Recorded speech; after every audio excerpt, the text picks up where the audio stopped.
Hey everyone, welcome to my channel. I'm Art is my focus and today I'm trying out a new watercolour set. This is the 48 half-pan set by Daler Rowney in the Aquafine series, and it comes with a number 4 round brush. I did some sketches in my Talents art creation sketchbook. It isn't proper watercolour paper, but I just did some sketches with it. And I drew a cat, cinnamon bun, Mount Fuji, ramen bowl, clouds and a porridge bowl. I really like the brush that comes with it. It holds just the right amount of water and also it works well as a dry brush too. A little disclaimer is that the paper I'm using, as I said before, is a Talents art creation sketchbook. So it's not actually made for watercolour paint, but I'm using it anyway because I don't mind the crinkling. But I have tried it with actual watercolour paper, these paints, and they work really well. Now here I am just painting a ramen bowl, soy sauce which is in a teapot, and some sushi. I really enjoy painting this sort of food.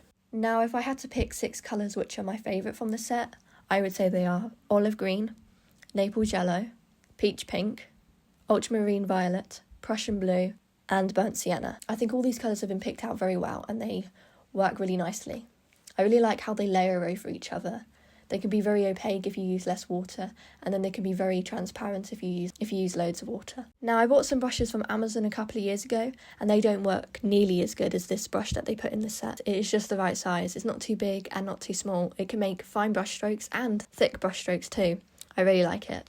Maybe one day I'll invest in getting more of those brushes if you can. Something that I didn't really do in this video is put pencils over the top of the watercolour, but I can confirm that it goes really smoothly over. All I am using is Crayola coloured pencils, but they work really well over the watercolour, especially when it's more transparent.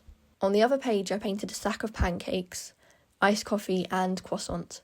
I don't think I painted the iced coffee very well, but the stack of pancakes and the croissant I think made up for that. Now the pen that I'm using for outlining is a Lamy Safari fountain pen and the ink is blue. It was the ink cartridge that came with it.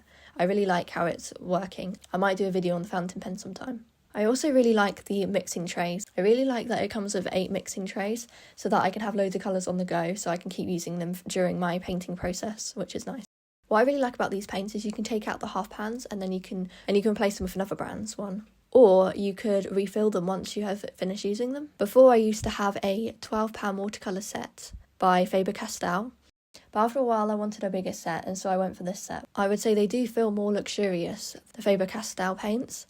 However, I'm really happy with the paints that I bought. They still work really well and I really like them just for doing some low pressure paintings with watercolours. I love it when I buy different art supplies and then they have colour names. I just love reading through them. Some of the colours that I like the colour names are quinacridone magenta, purple lake. I really like the name of Van Dyke brown hue. I really like all these names, they sound so nice. I'm really excited to see what paintings I'm going to create with this watercolour set and see if it's going to help me in any way. I think it will because of all the colours. They're just so beautiful and it helps a lot. Instead of just trying to mix that colour, I can just get it really easily. And if I still don't have a colour, I can still mix it. That's what I really like about paint. Now thank you so much for watching and I'll see you guys in the next one. Bye!